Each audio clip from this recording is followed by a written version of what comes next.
Не хочу туда, Макс. Не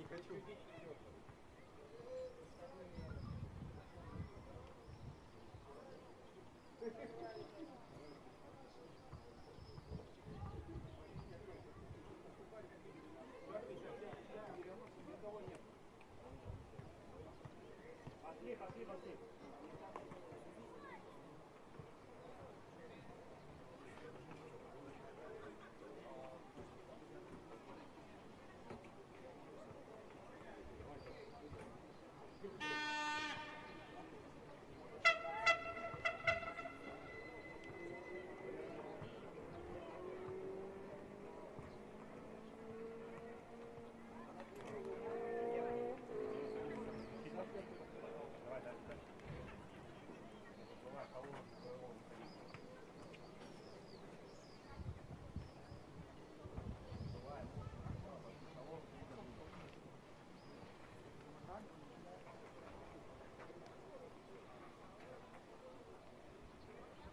Пошли.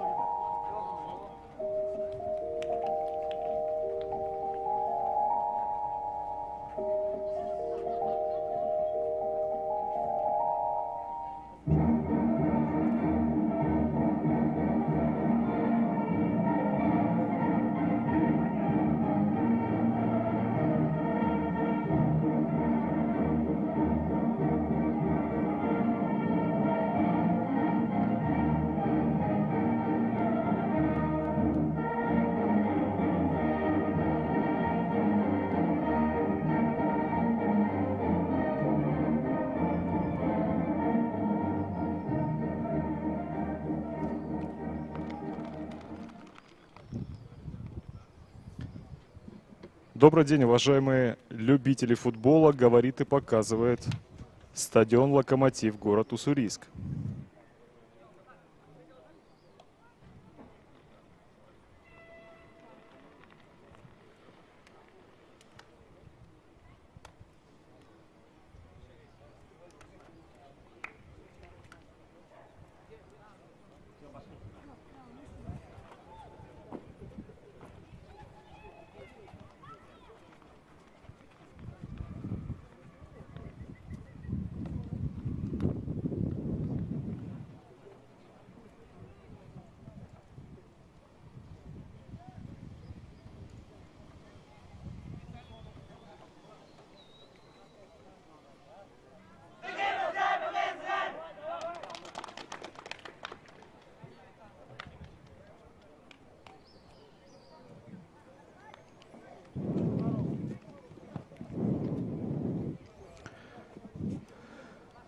И снова добрый день, уважаемые любители футбола. Говорит и показывает стадион «Локомотив», город Уссурийск, Приморский край, где сегодня в рамках матча 7-го тура розыгрыша Дальневосточной юношеской футбольной лиги на поле встречаются команды.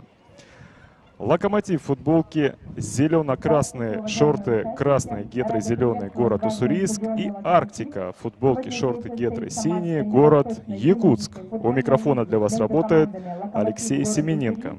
«Арктика», город Якутск. Ну что ж, через несколько мгновений начнется эта игра.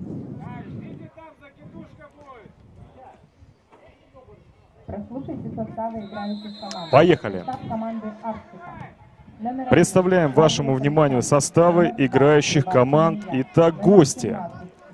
Голкипер Александр Лазарев, номер 1. Центральные защитники Никита Гамзяков, 17 и Илья Левашкин, 2. Защитник справа Алексей Башуров, 14. Слева Филиппов Айтал, 9. Опорные полузащитники Никита Угай, 7 и Артем Турляков, 15. Центральный атакующий полузащитник Максим Капралов, номер 8. Полузащитник справа Тимур Сивцев, 11, слева Алексей Захаров, 5. И нападающий Арсен Лыткин, номер 20. Главный тренер команды Прокопий Федоров.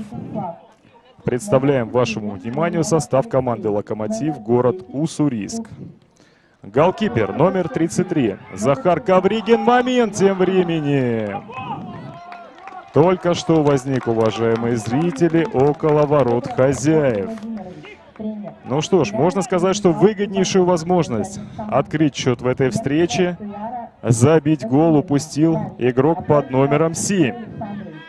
Никита Угай, автор уже 2 голов в этом сезоне. Сейчас Никита мог, конечно же, забить снова, но нет, промахнулся.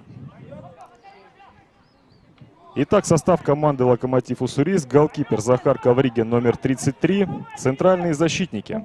Вообще трио защитников. В центре Ярослав Прихожденко, 17. Чуть правее Иван Катрушев, 8. Чуть левее Алексей Иваненко, 3. Опорный полузащитник Александр Бородин, номер 5. Центральные полузащитники атакующего плана. Даниил Суровегин, 21, капитан команды. Алексей Ким, 20. Полузащитник справа Тихон Евстигнеев, 19. Слева Никита Попов, 10. И пара нападающих Илья Морозов, номер 11. Максим Белый, номер 7. Тренер команды Андрей Киселев. Матч обслуживает судейская бригада в составе. Главный арбитр встречи Максим Рабынин, город Владивосток. Ассистенты арбитра Николай Быковский и Павел Артемов, город Владивосток. Резервный судья Антон Одинцов, город Уссурийск. Инспектор матча Виктор Иванович Панфилов, город Комсомольск-на-Амуре.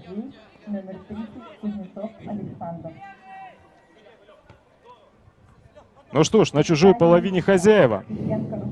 Бородин подкидывает мяч вперед. Больше даже вверх, чем вперед, но тем не менее Ким сумел до него добраться. На Попова переадресовать. И Никита, активности от которого ожидают, конечно же, болельщики уссурийского «Локомотива», с левого фланга атаки их команды, начинает потихонечку разгоняться. А тем временем мяч оказался на половине поля хозяев. И там за него борется все тот же активный в начале этой игры Никита Угай. Право на аут зарабатывает Арктика. И вступают футболисты из Якутска в прессинг. Но нет, все-таки действительно удалось им за счет этого прессинга мяч перехватить. Правым флангом попробовать все-таки что-то разыграть.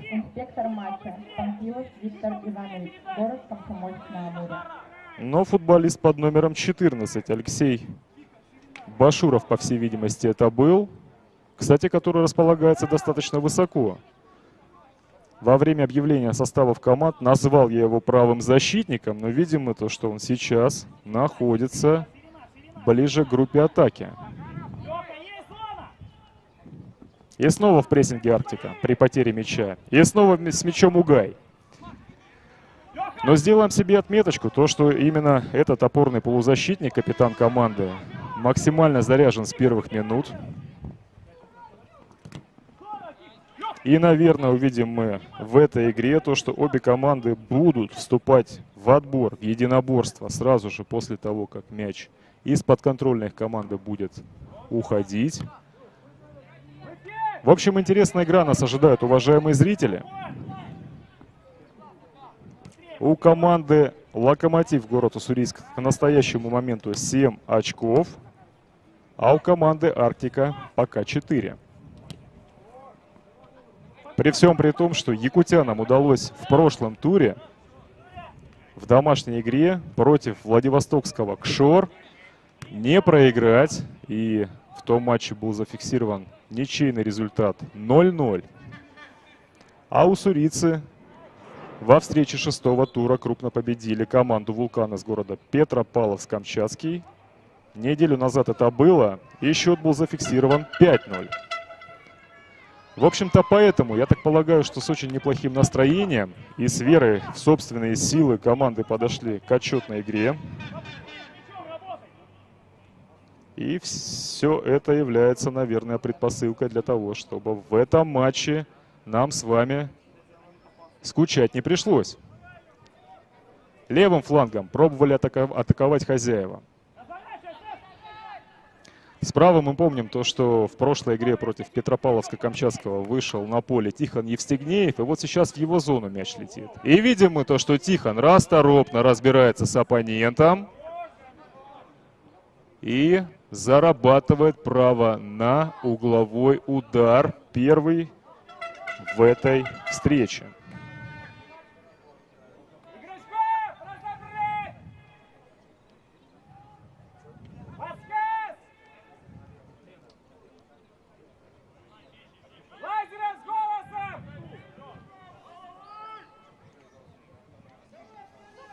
Ну что ж, внимательно смотрим, как будут вбегать игроки атакующей группы хозяев.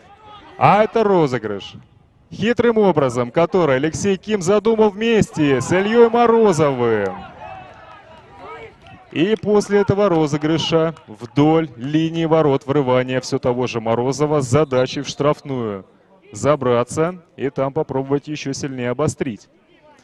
Но защитник в подкате. Мяч на угловой снова выбивает.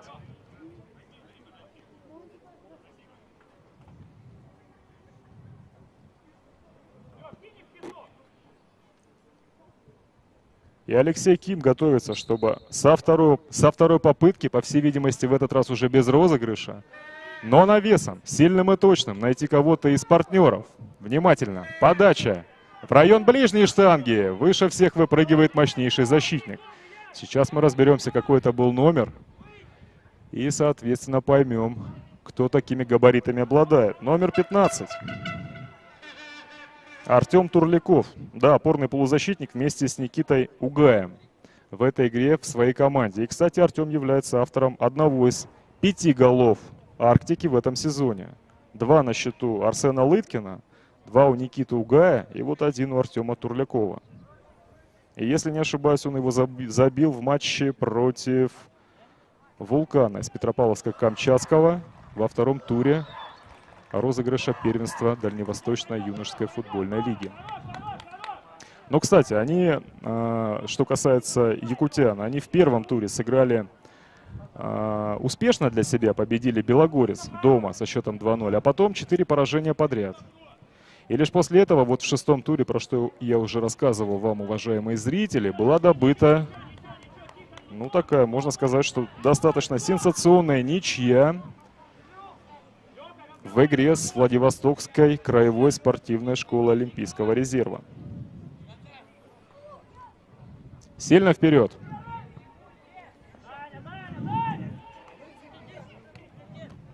Арсен Лыткин, конечно, тоже мощнейший нападающий по габаритам.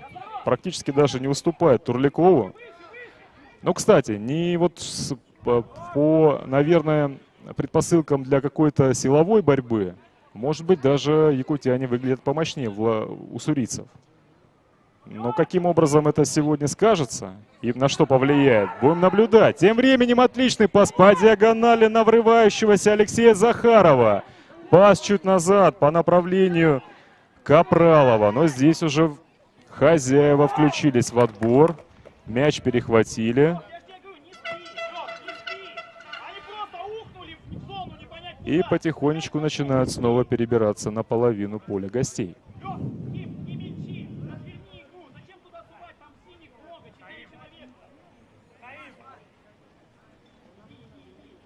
Иваненко сильно вперед.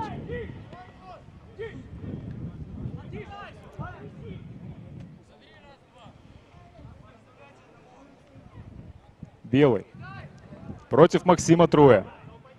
В такой ситуации сложно рассчитывать на то, чтобы мяч сохранить.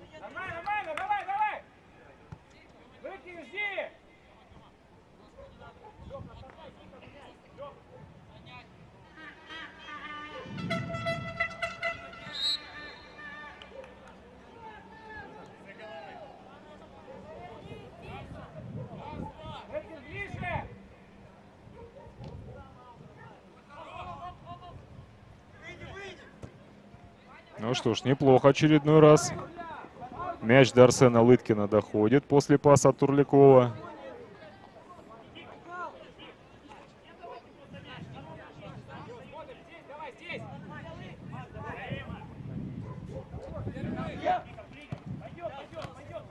И борьба в центре. Угай технично. И по диагонали направо очень точно. Сивцев.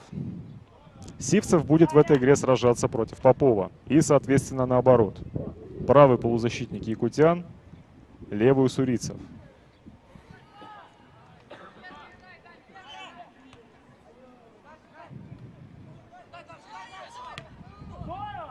Здорово, кстати говоря, сейчас Белый находился в ожидании паса от партнеров ровно на средней линии. Для того, чтобы не оказаться в момент паса в положении вне игры. Но делаем мы вывод, то, что Белый очень внимательный футболист. И за такими нюансами наблюдает. Попов. И удар. В створ ворот. Добивание. И мяч в сетке. Забивает гол Илья Морозов, номер 11. После того, как, если я не ошибаюсь, Никита Попов с достаточно дальней дистанции пробил в сторону ворот, попал в створ, и Александр Лазарев не стал его мяч ловить, а отбил. И первым на добивании в красивом акробатическом прыжке закончил эту атаку голом на 11-й минуте матча Илья Морозов. Ну что ж, Илью мы с очередным голом поздравляем, третьим в этом сезоне. Выводит он свою команду в этой встрече вперед.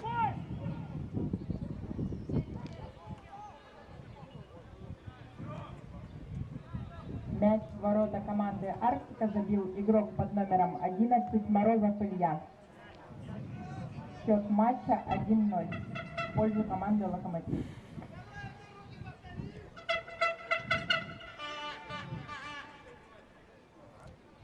Из-за боковой линии Башуров.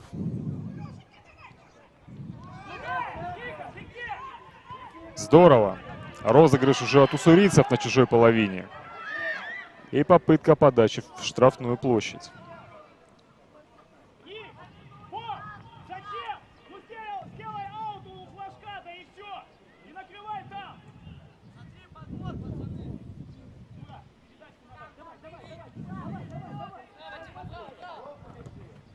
Ну, кстати, Арктика по первым минутам оставляет очень приличное впечатление в том плане, что стараются, взаимодействуя, играть в пас, помогать друг другу и в обороне, и в атаке.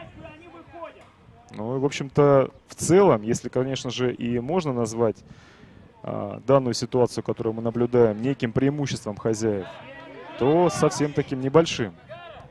Но, правда, гола не забили. А гости свой момент упустили.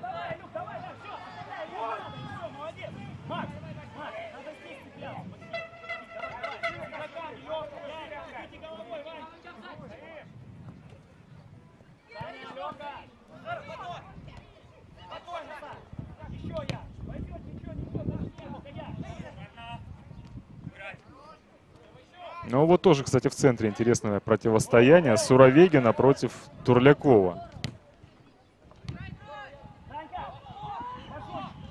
Завладеет мячом Попов и разгонится. Попытается его достать Сивцев. Обыгрывает Никита оппонента, а еще двое встречают. В том числе Никита Угай. И отличный, нет, все-таки неточный пас от Башурова по направлению Лыткина.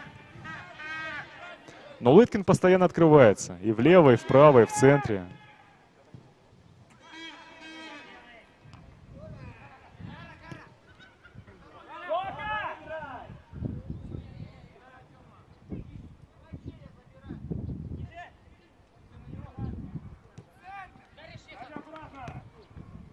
Катрушев на Евстигнеева. Здорово Захаров отобрал мяч, несколько обманных движений и пас нацеленный по направлению Сивцева. Ким. Здорово Алексей.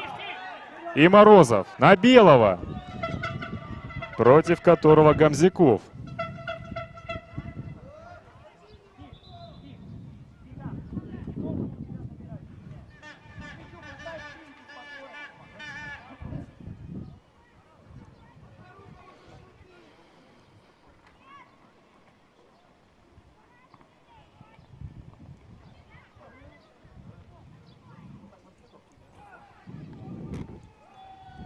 Локомотив на чужой половине.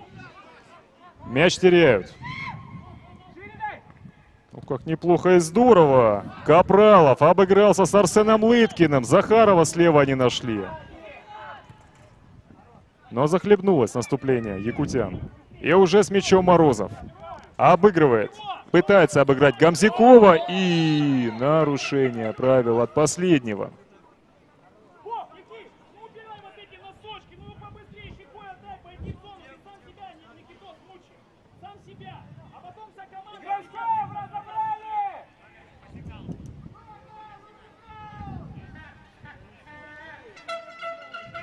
Ну что ж, ждем мы передачи от Суровегина.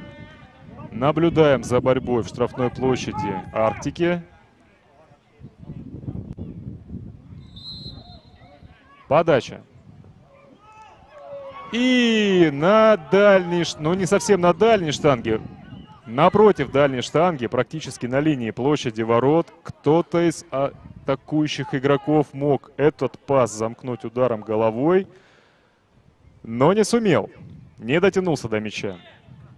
А рассмотреть мне с моей комментаторской позиции, уважаемые зрители, было проблематично, кто же это был.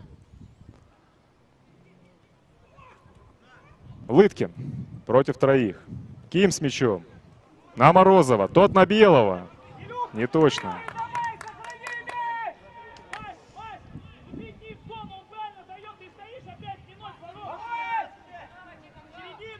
Филиппов. Айтал в центр.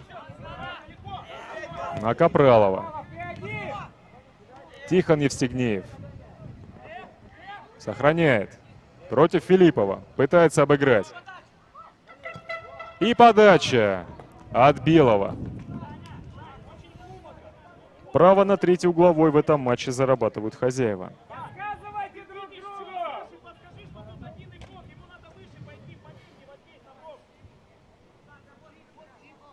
Но, кстати, первые два подходил к угловому сектору для того, чтобы его разыграть Ким, а сейчас Суровегин. Поднимает левую руку, что-то этим сигнализируя, подает прекрасный пас. И там абсолютно в зоне практически 11-метровой отметки находился игрок под номером 19 Тихон Евстигнеев, который не очень уверенно ногу подставил, и после этого касания мяч не смог переправить в сторону ворот соперника и какую-то опасность создать. А вероятность для этого у него была. Почему-то никто из оппонентов его в этой ситуации не опекал. Нарушение правил против Капралова. Ну, кстати, фолов немного. Может быть, я что-то упустил, но, по-моему, лишь только по одному разу. Главный арбитр встречи Максим Рабынин зафиксировал нарушение правил у каждой из команд. Вот Угай в этой ситуации, вроде бы не его это, делать передачи такого рода со своей половины, но попробовал он сделать. И борьбу в итоге якутяне проиграли. И атаку развивают хозяева. Здорово, Попов. И еще один удар от Никиты. А неплохо, кстати, получилось. А знаем мы то, что иногда такие красивые голы влетают. И забитые мячи футболистами с шор номер 2 Комсомольска на Амуре во вчерашней игре против Находкинского океана тому подтверждение. Те, кто не видел, обязательно посмотрите обзор того матча, в котором одержали победу хозяева со счетом 4-1. Евстигнеев. Катрушев подобрал, но нарушил правила против Захарова. А вот это неспортивный элемент, неспортивный. Ассистент арбитра рядом. Главный арбитр тоже недалеко. Устное внушение минимум сейчас обоим футболистам будет выписано.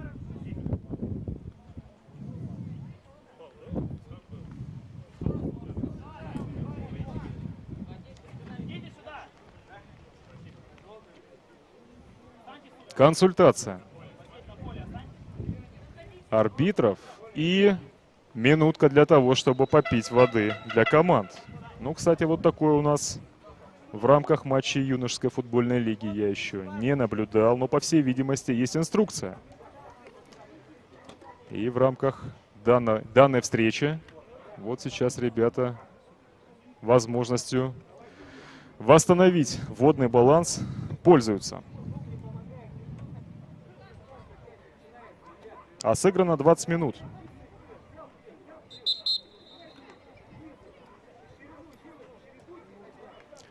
Но естественно, что тренеры команд Прокопий Федоров и Андрей Киселев воспользовались этой паузой для того, чтобы некоторые наставления и инструкции футболистам напомнить, на что-то указать, о чем-то их попросить.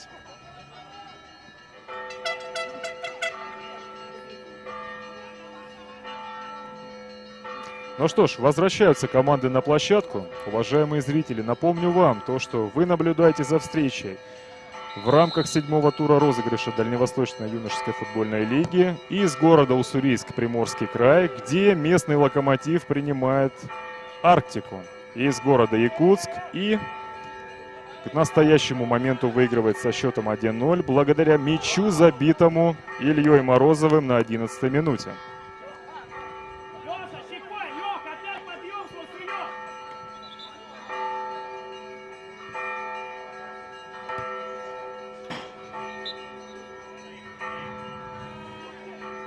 Никита Гамзяков. Но вот, если честно, до сих пор не могу сообразить, какую позицию на поле он занимает. Вроде бы мне казалось на изначальной расстановке то, что он центральный защитник. Но уже несколько раз он оказывается чуть левее, в том числе ауты вбрасывает. Хотя вроде бы есть там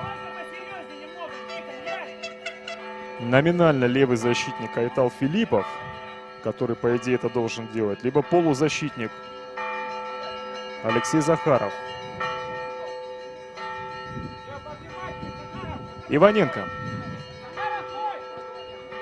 На Прихожденко.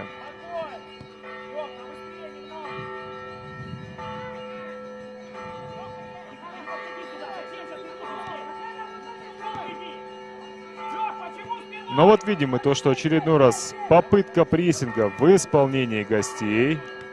Но белый отклеился. от Гомзякова. Развернулся и пас отдал на Попова. А там рядом Ким и Морозов. Морозов смещается в центр. Обыгрывает двоих. И бьет Илья. Промахивается.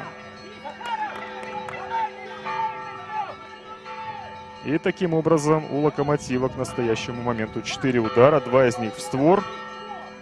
1 из них гол. Короткий розыгрыш от ворот очередной раз от Александра Лазарева и партнеров. Но на постоянной основе, кстати, они стараются это делать. Очередной раз подтверждая то, что команда, они в целом, конечно же, максимально комбинационная и старающаяся на коротке разыгрывать мячи тогда, когда они к ним попадают. И, соответственно, со всех стандартов тоже, даже от ворот. Турляков сражается. Вместе с Башуровым мяч сохраняют футболисты Арктики. Переадресовывают его на Капралова, который уже пытался обострить. Снова Турляков. Диагональный пас по направлению Захарова. И вроде бы находился в положении вне игры Алексей, но так как вступил в борьбу и коснулся мяча Алексей Иваненко, то в этом случае игрок уже не считается находящимся в момент паса в позиции вне игры. Морозов против Левашкина. Подача в штрафную опасная.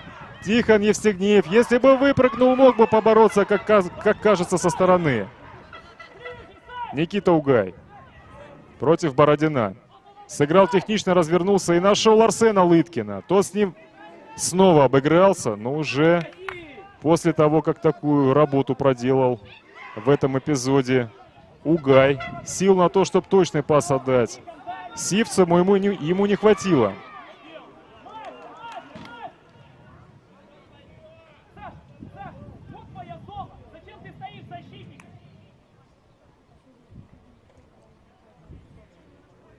Из-за боковой Катрушев. С Поповым и с Кимом. Нарушение правил. Против Алексея Кима.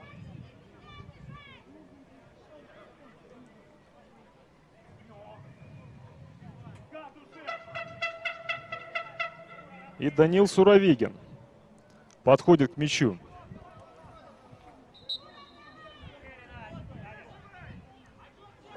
Подача. И мяч. Подача мяча, летящего в створ. Александр Лазарев его выловил и на Сивцева быстро ввел. Но Тимуру было сложно в той ситуации. Но партнеры помогли. И снова технично Угай. На Филиппова. Который на Капралова.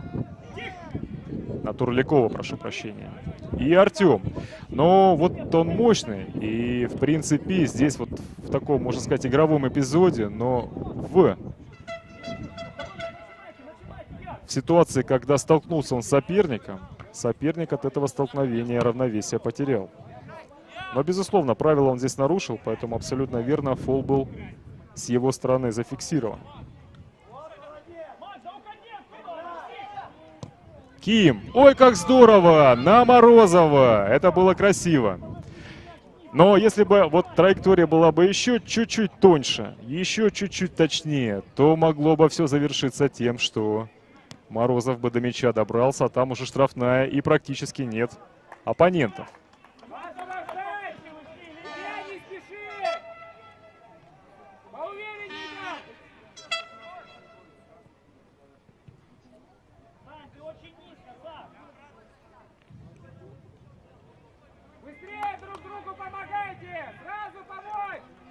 Но вот, кстати говоря, подтверждая мое предположение о том, что желтая карточка. Сейчас посмотрим, кто ее получил, и закончу мысль. Катрушев карточку получает.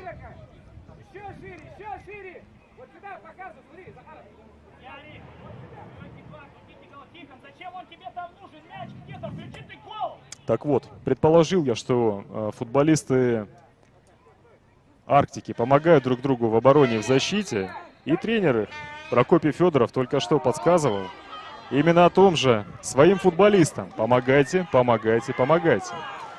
Ох, как технично! Белый обыграл Турлякова под правую ногу. Мяч подобрал и с нее пробил. Попал в створ. Кстати, для Белого это первый удар в этой игре. Ну, здорово сыграл Лазарев. Надежно. Мяч поймал.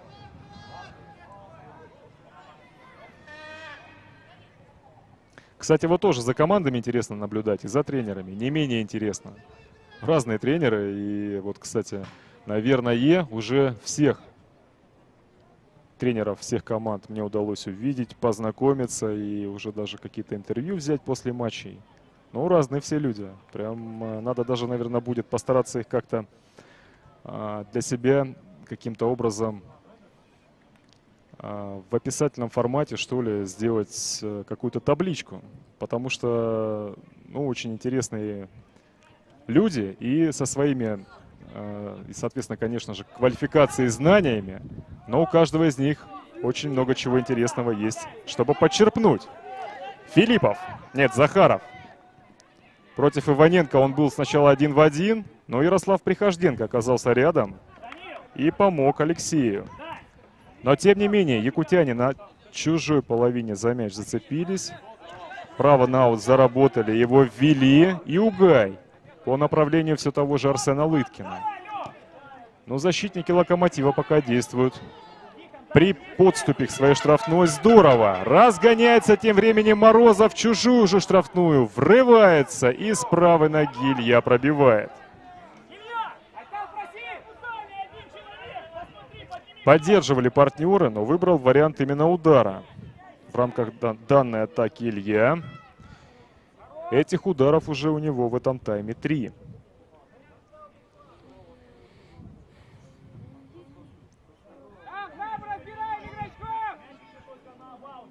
Катрушев из-за боковой.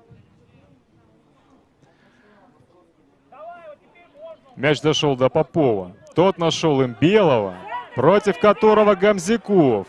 Но, кстати, удивлен я то, что не попытался Максим в этой ситуации оппонента обыграть. А все потому, что видел, что ему бежит, чтобы помогать в этой атаке Никита Попов. И, соответственно, выбрал он вариант, чтобы с партнером попробовать обыграться. Но, как мне кажется, с хорошим все-таки настроением играют обе команды. С точки зрения поддержки друг друга, как вот я и предположил в начале репортажа, у них есть ощущение, что они все могут. Ким, здорово, ворвался в штрафную, обыграв по пути двоих оппонентов. И с левой ноги Алексей попробовал прострелить. Ну что ж, этот прострел был заблокирован защитниками. Мяч за линию ворот они выбили. Право на 4-й угловой в этой встрече уссурийцы заработали. И, по всей видимости, Суровегин. 31-я минута. Подача. Отличная подача! Мяч где-то там!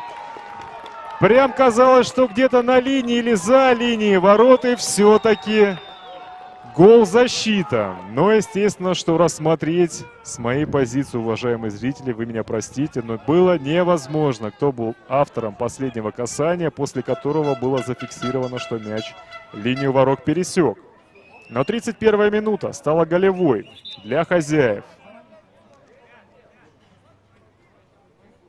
Послушаем, наверное, мы сейчас пока пауза вынужденная из-за того, что нужно небольшую помощь, по всей видимости, оказать голкиперу гостей Александру Лазареву, и поэтому вышел на поле медицинский работник. А судья-информатор сейчас, по идее, должен сообщить автора гола, так как должен поступить сигнал от резервного арбитра.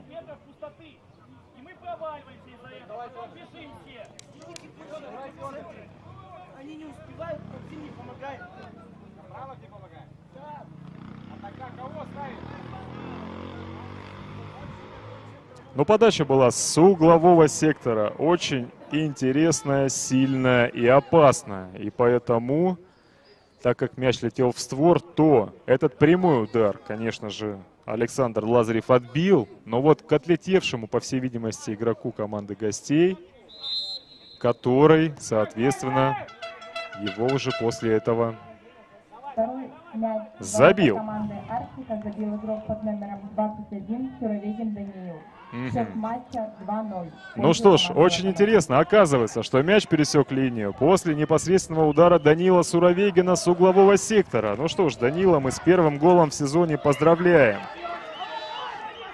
Но таких голов я еще в рамках Дальневосточной юношеской футбольной лиги этого сезона не видел.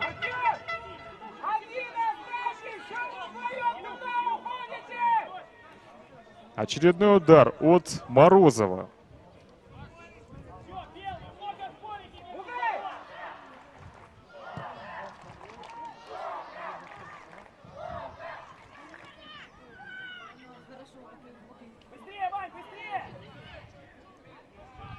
И снова левым флангом теперь атакуют хозяева. Морозов в противостоянии против Левашкина. Корпус поставил, в спину его немного подтолкнули. И по свистку этот штрафной удар будет разыгран.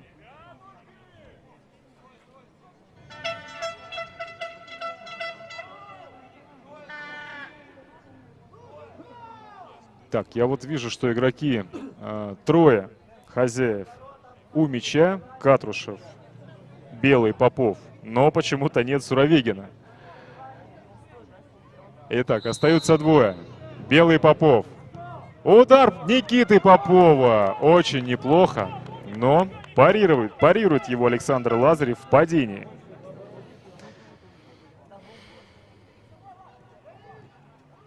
Для Попова уже в этой встрече третья попытка.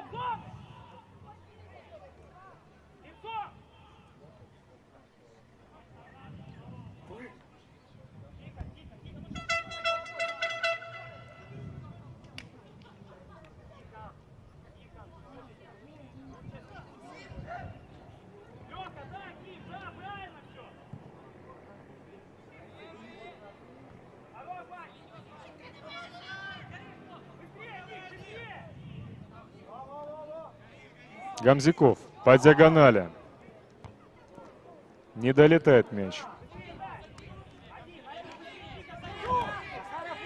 До партнера, которым должен был быть стать Захаров. И Белый.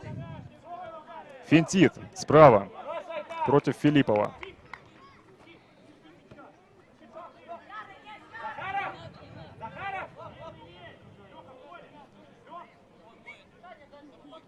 Из-за боковой Иваненко. И попытка подачи. Неудачная.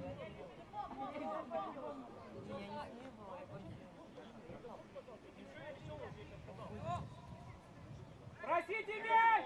Что вместе? Спиной повернулись!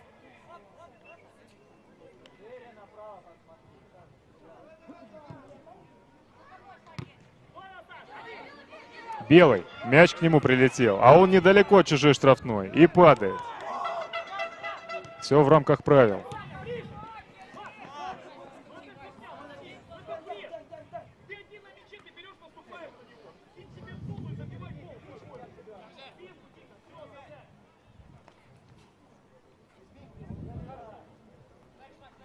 Но все-таки, наверное, следует сделать вывод, то, что Арсену Лыткину пока что не удается цепляться достаточное количество раз на чужой половине для того, чтобы чаще игру от своих ворот команде Арктика отодвигать. Хотя он, конечно же, активен. Отмечали мы то, что он открывается по всему фронту. И слева, и справа, и по центру. Но так как команда Арктика нацелена на короткие передачи,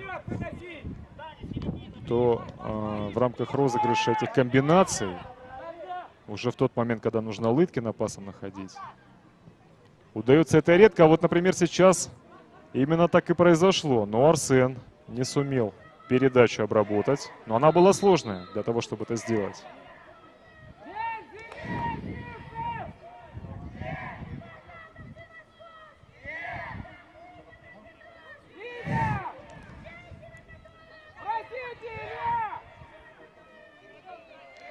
Так, смотрим. Подача. Сейчас будет длинный пас.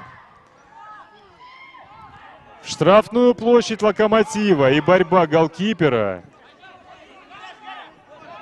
И, по всей видимости, Башурова. Сохраняет якутяне мяч. И удар опаснейший. С очень дальней дистанции от Артема Турлякова. Браво, Артем, и браво, Захар Ковригин. Расстояние было порядка 30 метров. Здорово и точно. И сильно пробил Артем.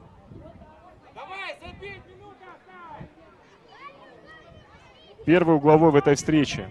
И право на него заработали гости. Подача.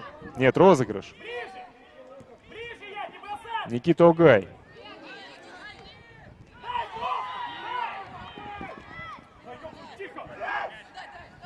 Турляков сражается с Тихоном Евстигнеевым. Забирает мяч у Тихона. И сохраняет его для своей команды.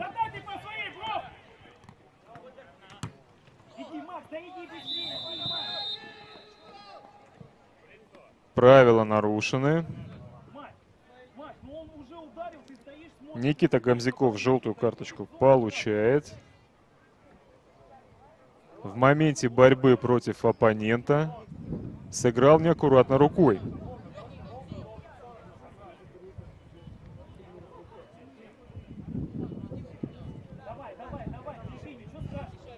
Ну, количество фолов, по моим скромным подсчетам, примерно одинаковое у одной и у другой команды. По 5-6 штук к настоящему моменту. Сильно вперед Прихожденко.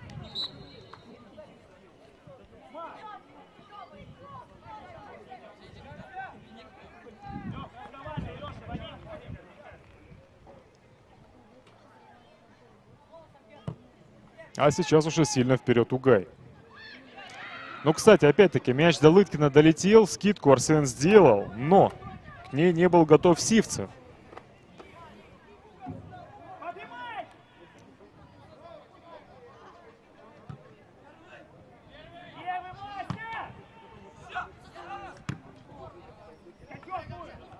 Ну, такая наступила двухминутка, тогда, когда обе команды сильно заряжают мячом в поиске своих партнеров, находящихся от них в нескольких десятках метров.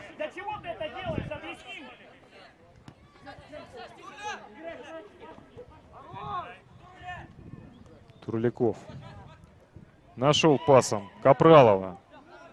Тот Захаровым.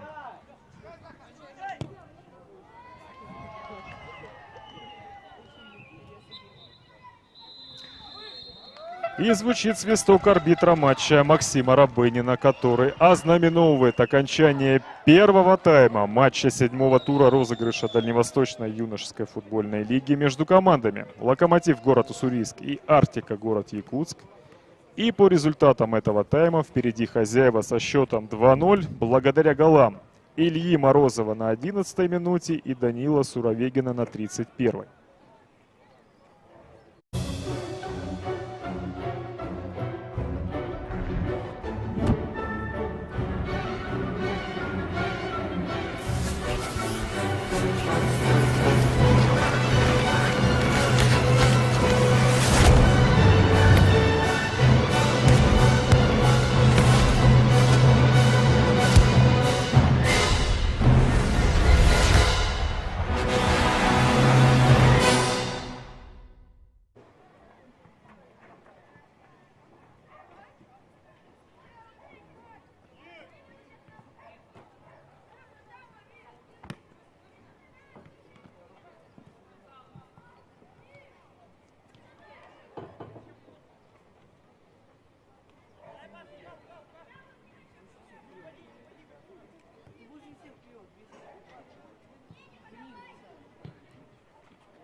Несколько минут осталось до возобновления матча в рамках Дальневосточной юношеской футбольной лиги. 7-й тур. Встреча между командами «Локомотив» город Уссурийск и «Арктика» город Якутск. По результатам первого тайма впереди хозяева со счетом 2-0. Благодаря забитым мячам на 11-й минуте Ильи Морозова и на 31-й Даниила Суровегина. Ну что ж, уважаемые зрители, быстро вам напомним составы играющих команд, потому что видим мы то, что замен в перерыве нет. Итак, гости. Голкипер, первый номер, Александр Лазарев. Защитники в центре, 17-й Никита Гамзяков и 2-й Илья Левашкин. Слева Айтал Филиппов, номер 9, справа Алексей Башуров, номер 14. Опорные полузащитники, Артем Турляков, номер 15, и Никита Угай, номер 7, капитан команды. Атакующий центральный полузащитник Максим Капралов, номер 8. Полузащитник справа Тимур Сивцев, 11, слева Алексей Захаров, 5. Нападающий Арсен Лыткин, номер 20. Тренер команды Прокопий Федоров. Состав команды «Локомотив» город Уссурийск. Голкипер 33-й Захар Ковригин. 3 защитника. 17-й Ярослав Прихожденко, 8-й Иван Катрушев и 3-й Алексей Иваненко. Опорный полузащитник Александр Бородин, номер 5. Атакующие полузащитники Алексей Ким, номер 20, и Даниил Суровегин, номер 21, капитан команды. Полузащитник справа Тихон Евстигнеев, номер 19, слева Никита Попов, номер 10. И пара нападающих Илья Морозов, номер 11, и Максим Белый, номер 7. Тренер команды Андрей Киселев. Белый с мячом. Против Гамзякова. Не сумел Максим обыграть Никиту. Матч обслуживает судейская бригада в составе. Главный арбитр Максим Рабынин. Ему помогают ассистенты Павел Артемов и Николай Быковский. Все город Владивосток. Резервный судья Антон Одинцов, город Уссурийск. Инспектор матча Виктор Иванович Панфилов, город Комсомольск-на-Амуре.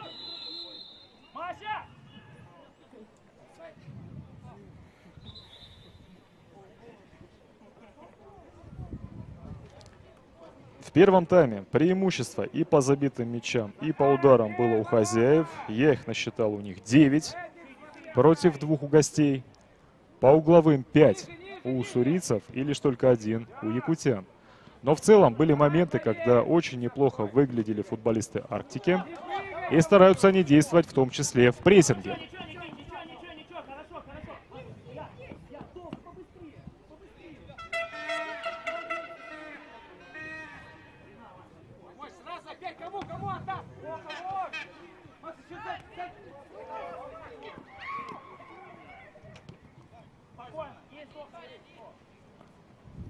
Арсен Лыткин отобрал мяч у Катрушева. И видел он то, что слева от него, метрах примерно в 15, Максим Капралов. И попытался он Максима пасом найти, но оказался неточен.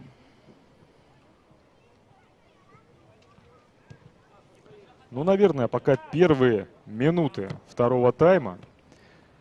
И, наверное, пока что скорости не самые мощнейшие. Есть смысл напомнить и очередной раз объявить благодарность Российскому футбольному союзу за данный проект и спонсорам юношеской футбольной лиги,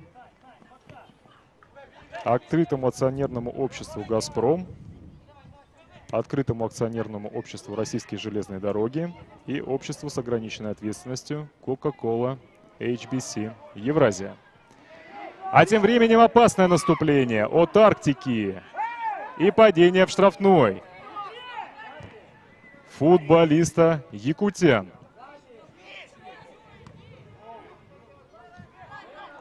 Башуров в спину подтолкнул Катрушева. Но вот был моментик, когда в чужой штрафной площади оказался Максим Капралов.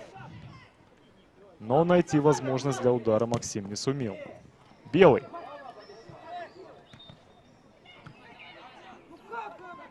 Сохраняет мяч Максим. Морозов помогает. А справа Тихон Евстигнеев.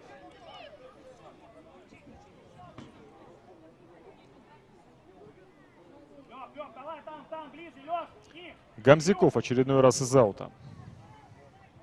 На Филиппова. Тот вперед на Арсена Улыткина. Арсен сохраняет. Но снова в передаче ошибается. Илья Морозов. Точно на Белого. Белый. И мяч под правой ногой. Удар Максима. В створ.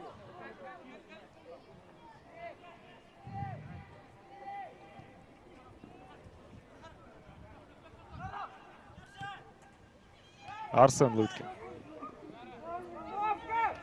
Но пока у Арсена, конечно, игра сегодня не получается. Тимур Сивцев с Алексеем Башуровым.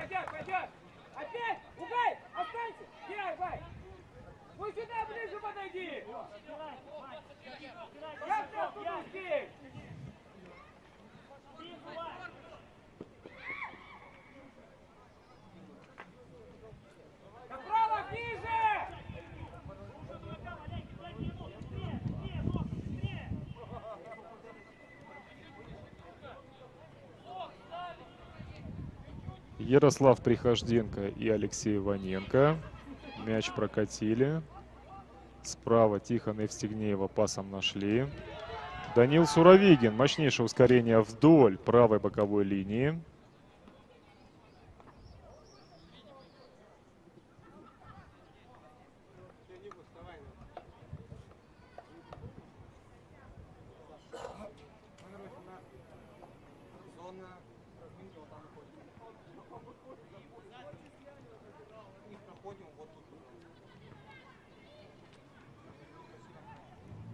Алексей Ким, конечно же, очередной раз мы отмечаем то, что по габаритам, так как он футболист и в целом невысокий, так и еще и 2007 года рождения, сильно уступает, как правило, оппонентам.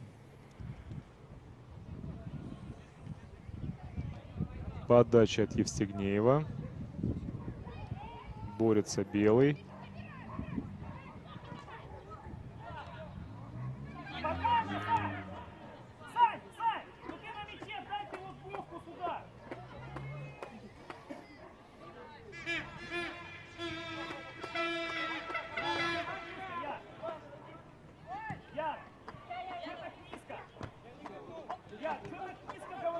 Ким с Морозова.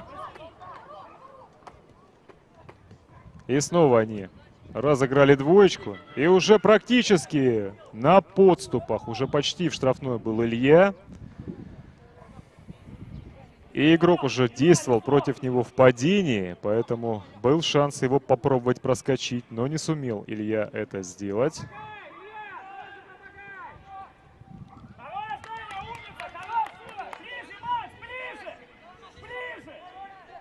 Гамзиков спокойно и уверенно с Филипповым. И уже мяч у Захарова. А теперь у Агая. Никита.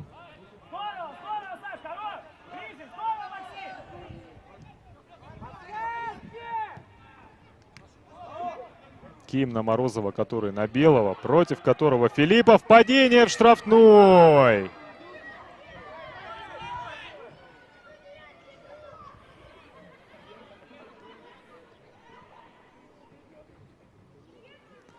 Право на аут зарабатывают в этой атаке хозяева.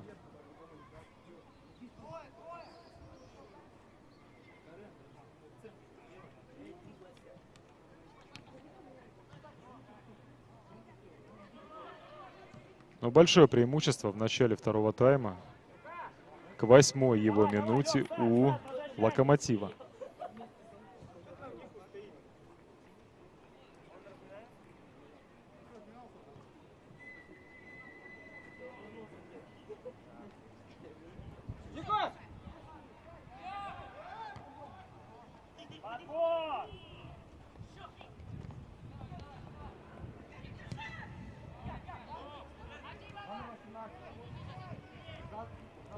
Евстигнеев справа. Подача.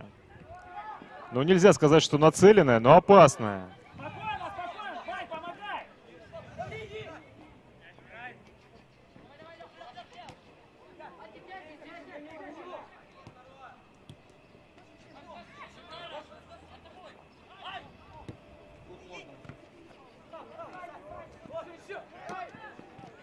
Здорово, Ванёнка, давай, Вань, много, Вань, Много борьбы. Стало ее больше. быстрее! Никит, срок, Никит! Попов все чаще и чаще смещается именно в центр. Вот не помню моментов, чтобы Никита прорывался вдоль боковой линии с перспективой левой ногой сделать подачу, либо прострел. В подкате здорово Катрушев в противостоянии против Сивцева. Вань, подсказ, нужен был подсказ. Нарушение правил Никиток, что ты делаешь? против Башурова. Желтая карточка Попову.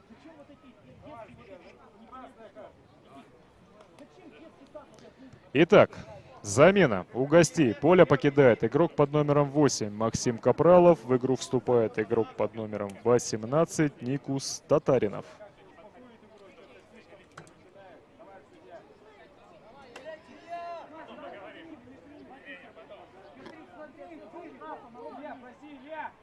Никус, проси! Паша, проси! Угай по диагонали, точно. На Филиппова. А Сивцев уже с той стороны. Слева. Захаров в центре. Здорово обыгрывает Бородина. Ой, Морозов точно на Белого против Максима Левашов. Левашкин. И заблокировал Илья удар Белого. И потом здорово в борьбе против него сыграл мяч, отобрал. Мощнейшим образом. И вперед несколько десятков метров мяч протащил. И справа партнера нашел.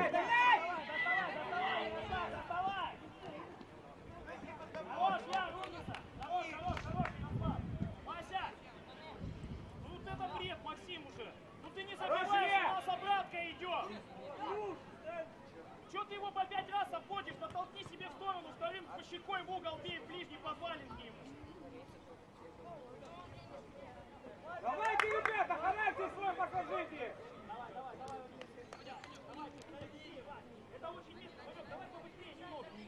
Александр Бородин. Какой вариант выберет? По диагонали направо, на Евстигнеева. Ну, кстати, нет сегодня... А, нет, есть сегодня в числе запасных у «Локомотива» футболист под номером 9 Андрей Придиус. Номинальный правый полузащитник, который вполне возможно, что может появиться в этой встрече, выйдя на замену. Попов. Здорово обыграл Алексея Башурова. И с левой ноги пробил. Поторопился немного с ударом.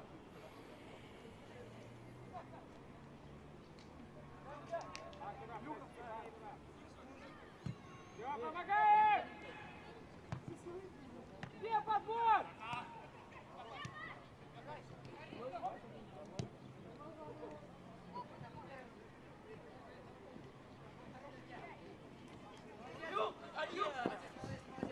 Ника! Попроси удар! Морозов. Бородин.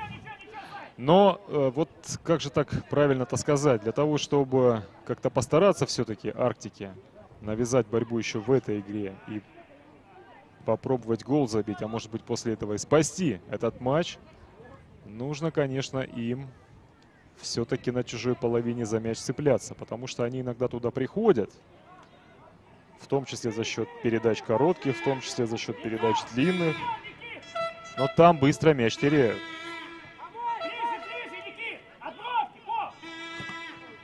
Башуров.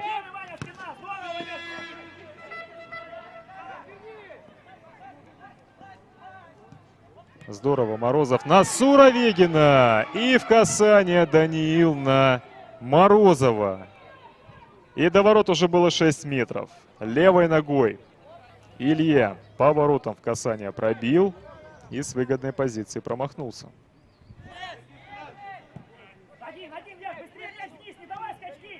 Но комбинация была, конечно же, очень хороша. Особенно последний пас Суровегина.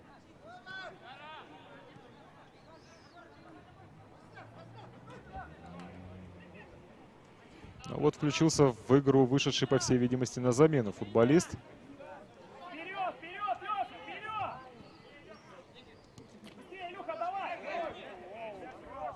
Никита Угай. Спокойно, спокойно. Никита есть. Ванька, Никита есть.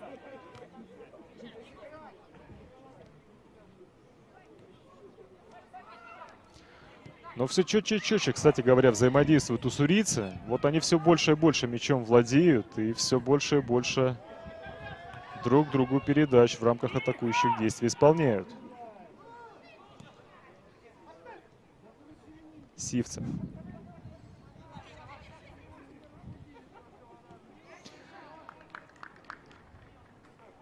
Ну, как так получается, то, что сейчас Турляков играет, по всей видимости, правого полузащитника у Арктики. Сивцев левого.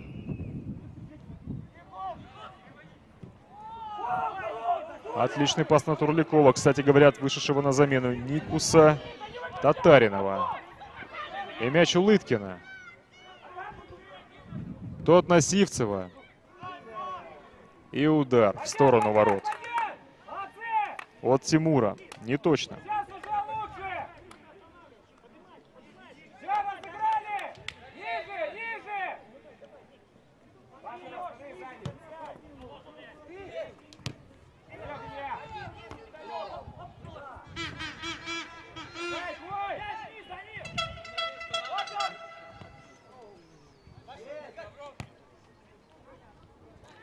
Слева атакуют хозяева. Положение вне игры зафиксировано у Морозова.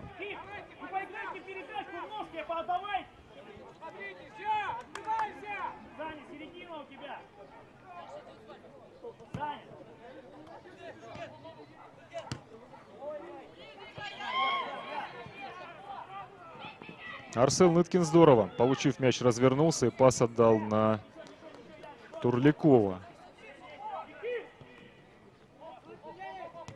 И снова Арсен, и снова точно. В этот раз на Захарова. Филиппов. С Татариновым.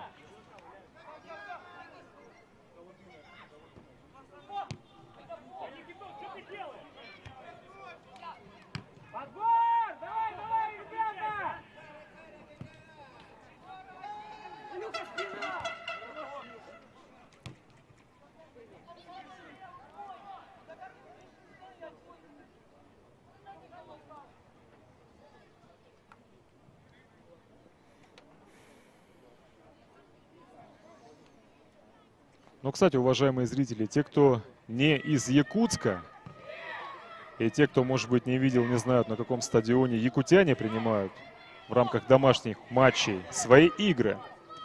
Так вот, советую вам посмотреть. Большущий стадион, большущее поле. Картинка красивая.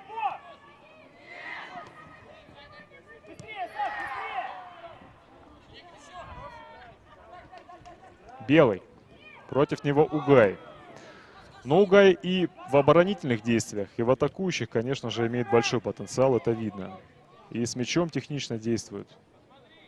А сейчас неплохо Сивцев, против которого Александр Бородин. Продолжает себе мяч прокидывать Тимур. И уже обыгрывает после Бородина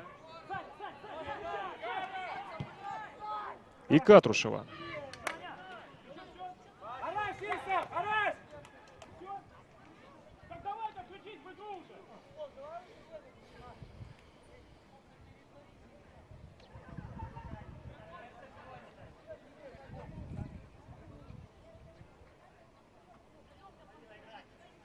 Иваненко из аута на Белого.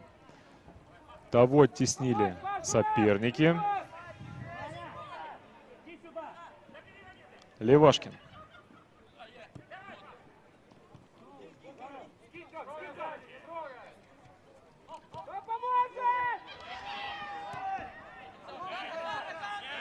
Ну вот видите, да, уважаемые зрители, Угай на каком широком шаге.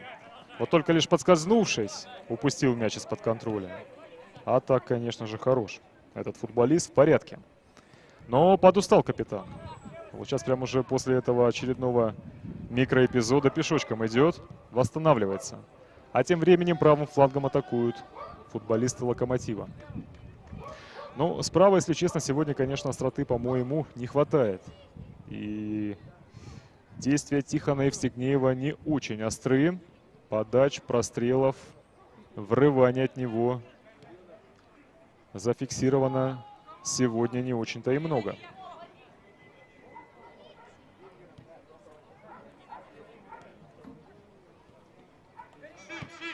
Попов на Катрушева. Ситуационно поменялись они позициями. И Ким в центре. А Бородин здорово Тихона Евстигнеева пасом нашел.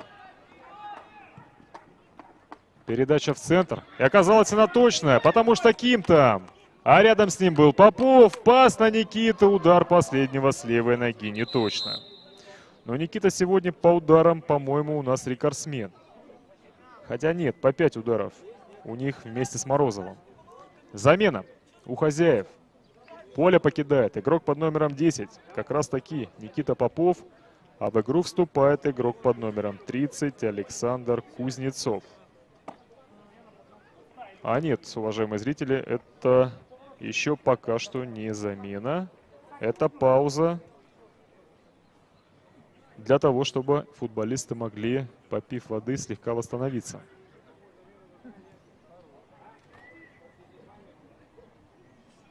Но табло у резервного арбитра, в принципе, достаточно все, по-моему, ясно и очевидно нам продемонстрировало.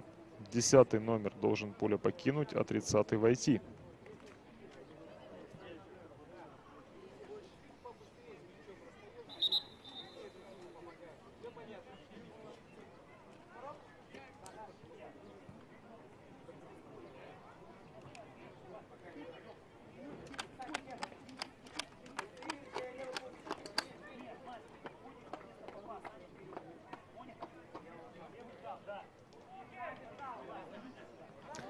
Смотрим мы на перестановке после этой замены у Локомотива. Видим то, что Белый будет играть теперь чуть левее, потому что Кузнецов будет играть в атаке.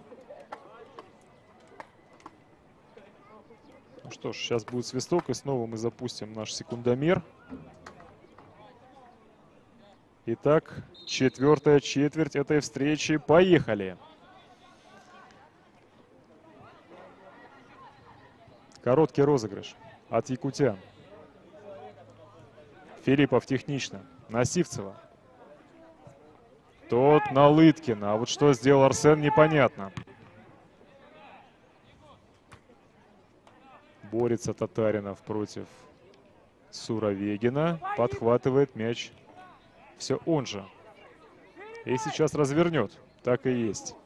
Действия своей команды. И поборется Турляков.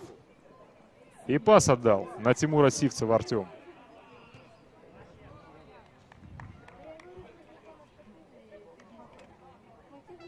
Помогайте голосом, разбирайте игроков!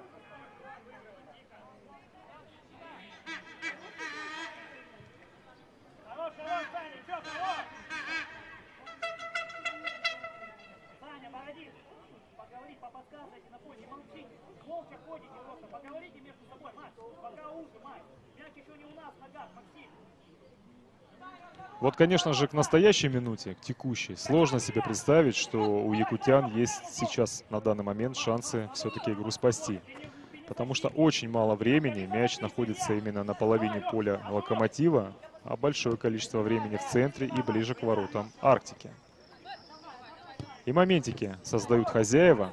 Поперек поля, куда ты отдаешь эту передачу? Отдавай Арсену Лыткину все-таки, может быть, чуть поглубже следовало бы находиться, чтобы там за мячи цепляться. И удар от Морозова, как будто бы заметил он то, что немного вышел, метров на 6 с линии ворот. Александр Лазарев пробил Илья, промахнулся. Но уже 6-я эта попытка в этой игре от этого футболиста. Ким. Снова на Морозова, который нашел пасом вышедшего на замену Кузнецова, а тот скидку сделал на Суровигина. С правой ноги Даниил пробил, промахнулся.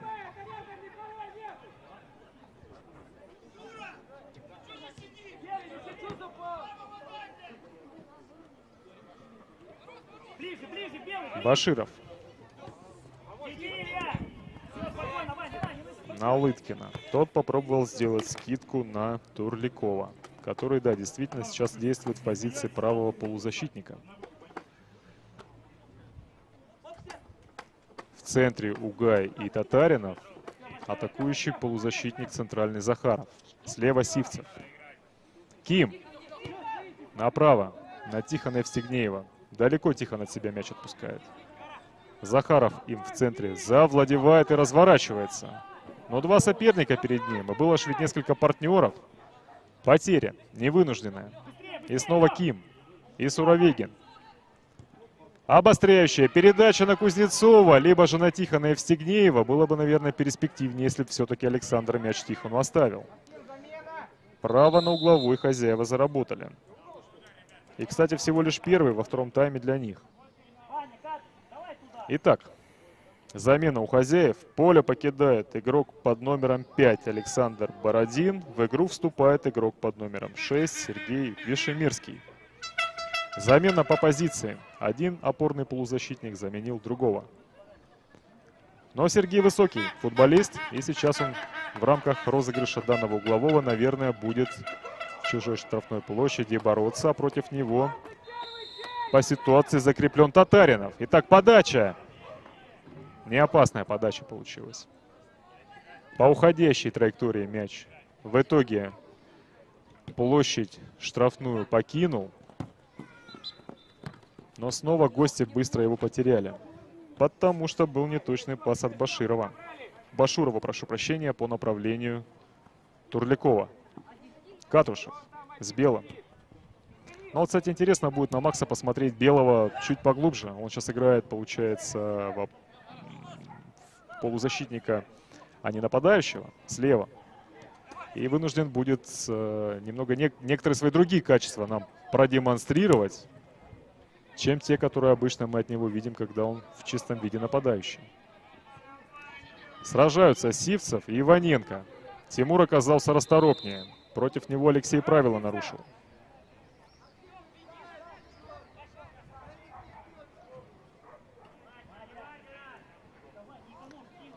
Но сейчас будет длинная передача. Соответственно, в штрафной, наверное, будет борьба. Если будет хороший пас. А, кстати, один из мощных игроков почему-то решил сделать передачу. Тем самым немного уменьшив потенциал своей команды для борьбы. А потому что борьбы не подразумевалось. Так как наметил и исполнил удар Артем Турляков с дистанции в 40 метров. Промахнулся Артем.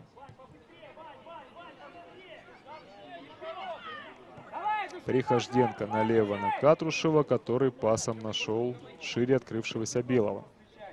Белый против Татаринова, пас по диагонали. Не точно.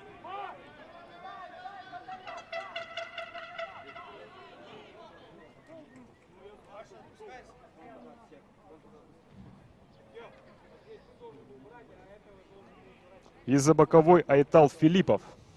Сильно вперед. Ну, не сильно, но точно. Захаров скидку не точно. Ким с левой ноги Алексей. Никто ему не мешал. Промахнулся Ким. А позиция была убойная. Практически по центру. Меньше 15 метров расстояния до ворот.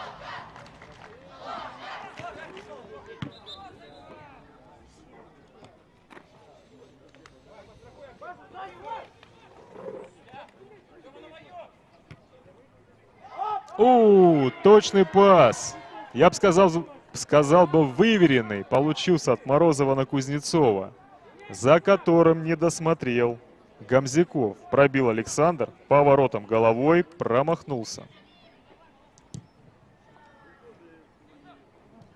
Ну, отметим отличную передачу внешней стороной стопы от Ильи Морозова. Сивцев разгоняется, смещаясь в центр и здорово чуть по диагонали влево отдает на Арсена Лыткина. Но Арсену в этой ситуации ничего не удалось сделать, кроме как обыграться с футболистом, который поджимал атаку чуть из глубины. Турликов на Левашкина, который на Сивцева фол от Тимура против Иваненко.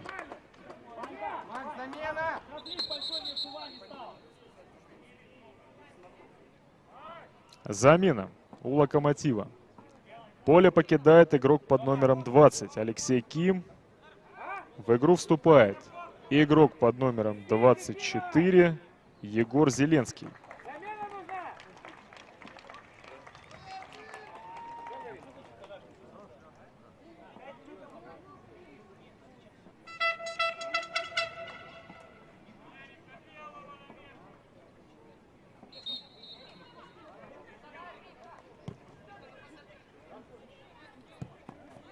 Точный пас от Прихожденко на Белого.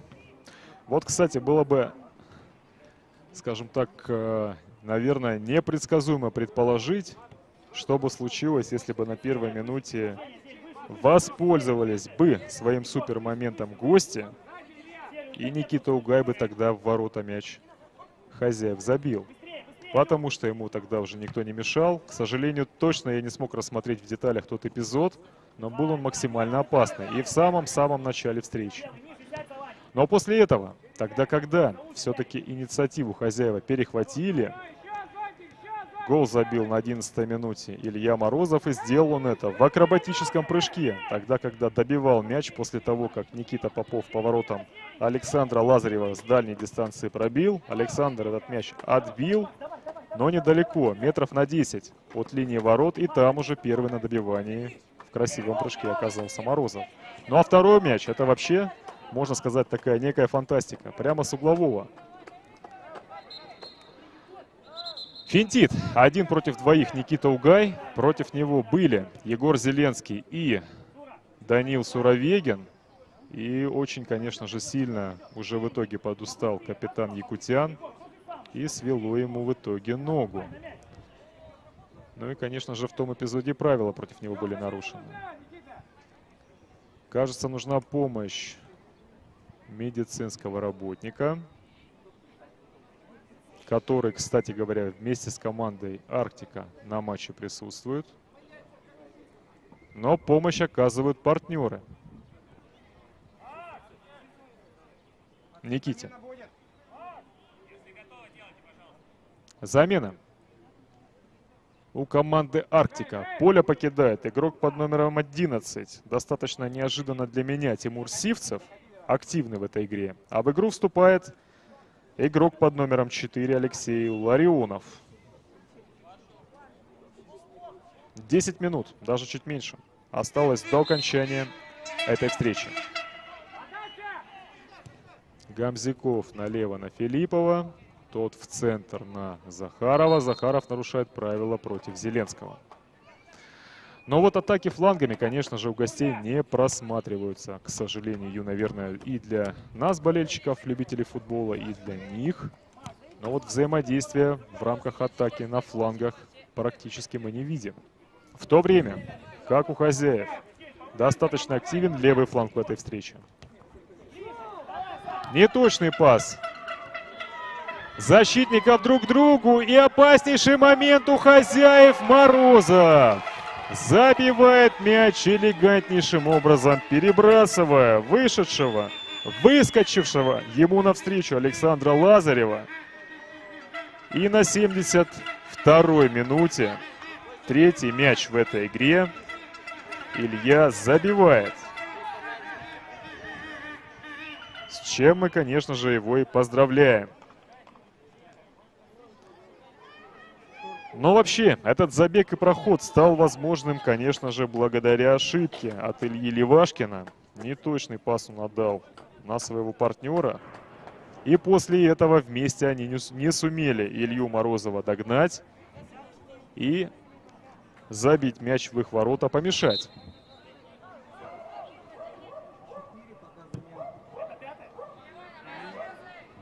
Счет на табло в матче между командами «Локомотив Уссурийск», «Арктика» и «Якутск» 3-0 в пользу уссурийцев.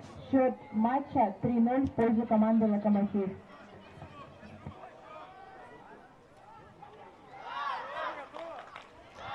И таким образом вопрос о победителе в этой встрече снимается.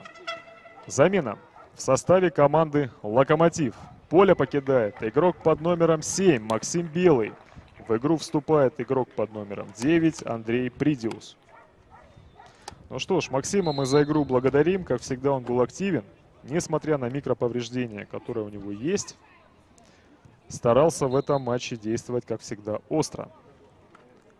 Андрей Придиус, сейчас посмотрим, какую позицию займет, левого полузащитника. Замена по позиции получилась. Прихожденко налево на Катрушева, тот как раз-таки на Андрея Придиуса.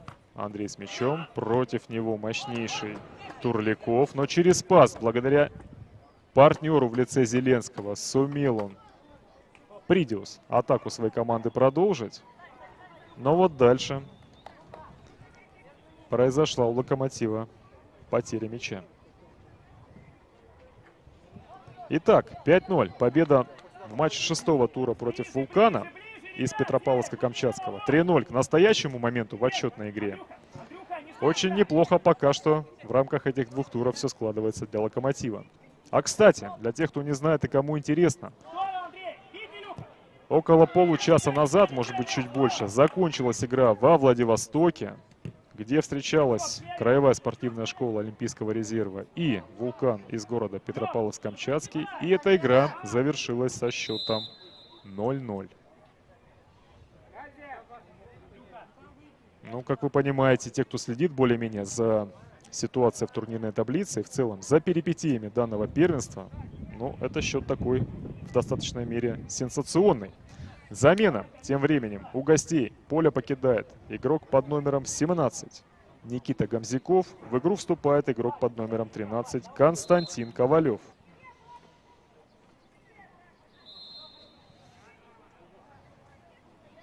То есть получается, что Кшор потерял очки в прошлом туре в матче против Арктики, занимающий текущее 9-е место. А в отчетном туре в матче против «Вулкана», у которого тоже очков совсем немного. И я полагаю, что на месте они на 8-м.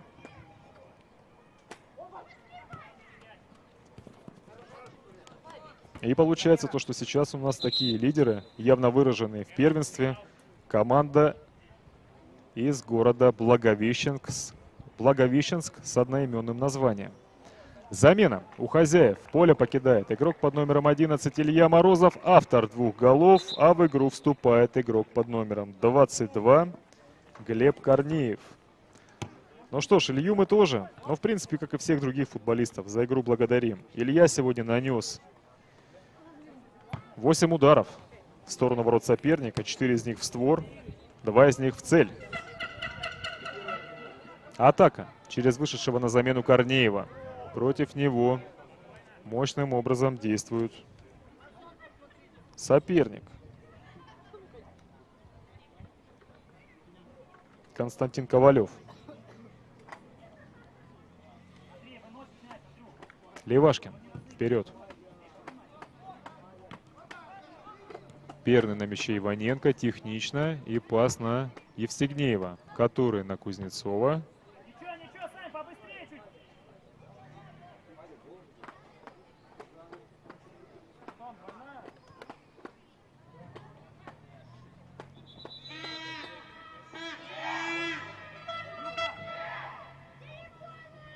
Ну что ж, болельщики, находящиеся вокруг стадиона «Локомотив» в городе Уссурийск, в отличном расположении духа, с прекрасным настроением. И кричалками в поддержку своей команды они это демонстрируют. Замена очередная у «Локомотива». Поле покидает игрок под номером 3 Алексей Иваненко. В игру вступает игрок под номером 14 Иван Мись.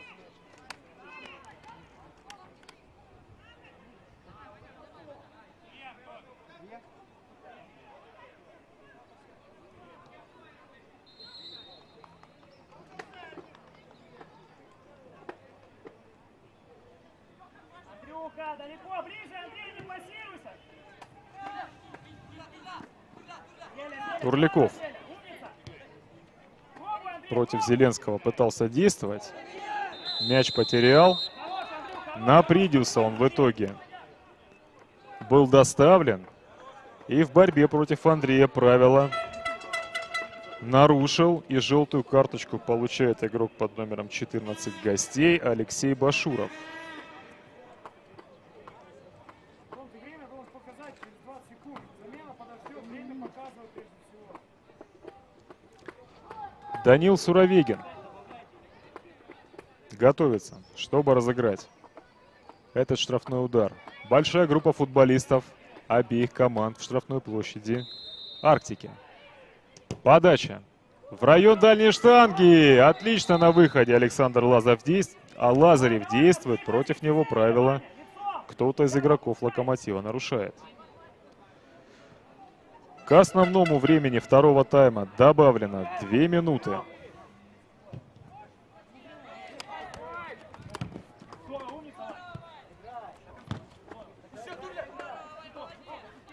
А сейчас у нас идет 40-я. То есть еще командам на поле нужно будет провести, соответственно, 3.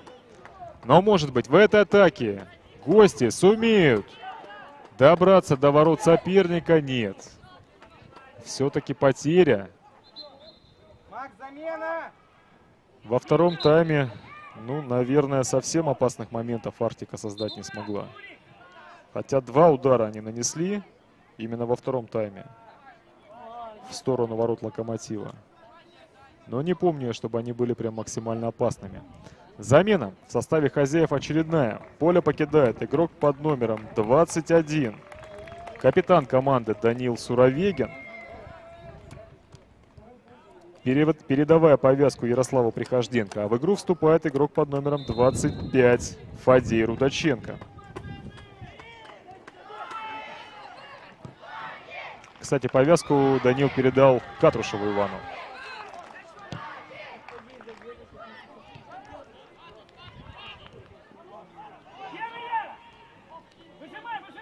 Арсен Лыткин зацепился, скидку сделал на Никиту Угая. А Никита здорово направо отдал на Турлякова, против которого в подкате Катрушев надежно.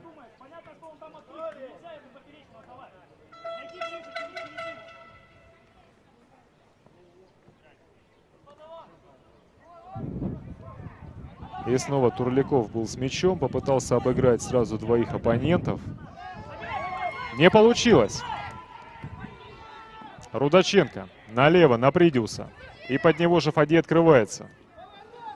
Андрей в центр. В подкате против него действует кто-то из соперников. И в итоге мяч оказывается у Александра, нет, прошу прощения, у Александра Кузнецова, который пробил таки поворотом. И это было последнее действие в этой игре, которая подошла к концу. Финальный свисток прозвучал и фиксирует этот свисток победу команды «Локомотив» город Уссурийск в матче против команды «Арктика» из города Якутск со счетом 3-0 в рамках матча 7-го тура Дальневосточной юношеской футбольной лиги.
между уссурийским «Локомотивом» и «Арктикой» из города Якутск.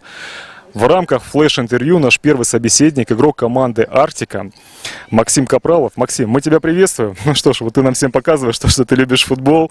Это на самом деле самое главное. Футболисты и маленькие, и постарше, те, которые участвуют в том числе в этом турнире, стараются из-за того, что больше всего они любят в этой жизни футбол. Макс, ну расскажи свои впечатления от того, как вы сюда приехали, от того, как вы здесь зарубились. Впечатление о приезде.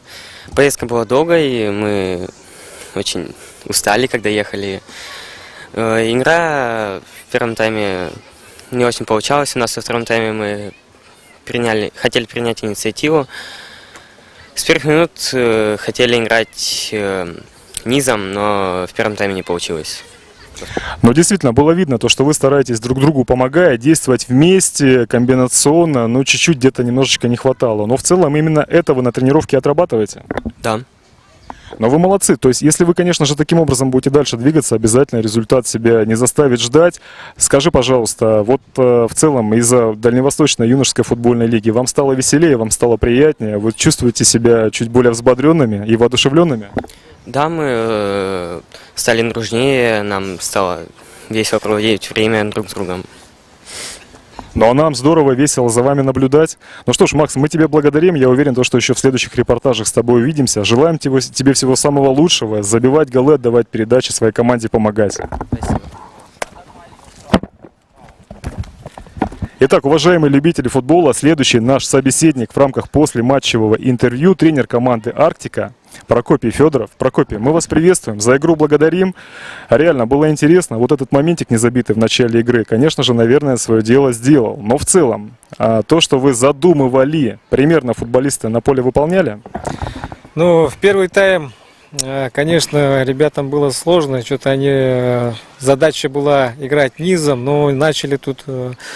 Локомотив нас достал врасплох там таким высоким прессингом, поэтому что-то ребята начали ошибаться и начали играть, пинг-понг.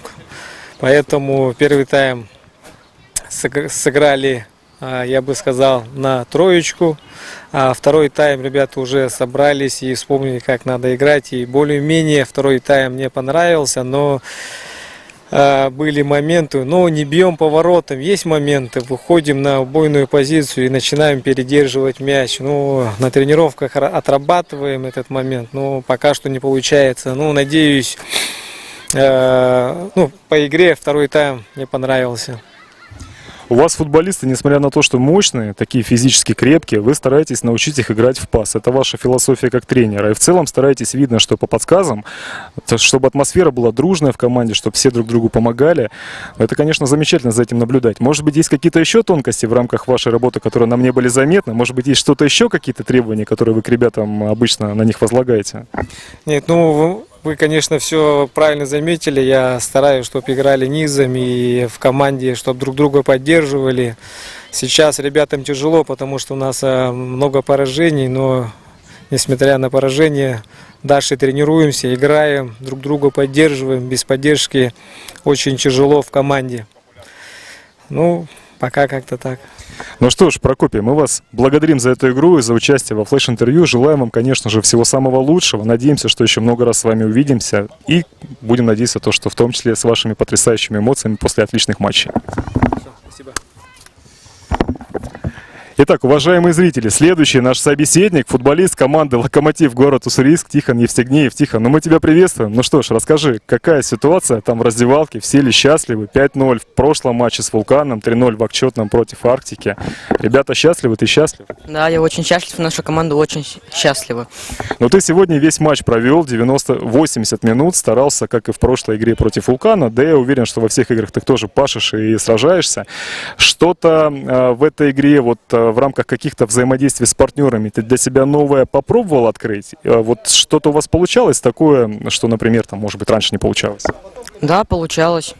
Много чего. Особенно, наверное, тогда, когда постоянно Белый открывается, Морозов, когда помогают, у тебя там, по-моему, Иваненко под тобой играет, да, и постоянно Суровегин рядом вместе с Кимом. Ну что ж, вы комбинационно стараетесь играть, наверное, от вас тренер этого и просит?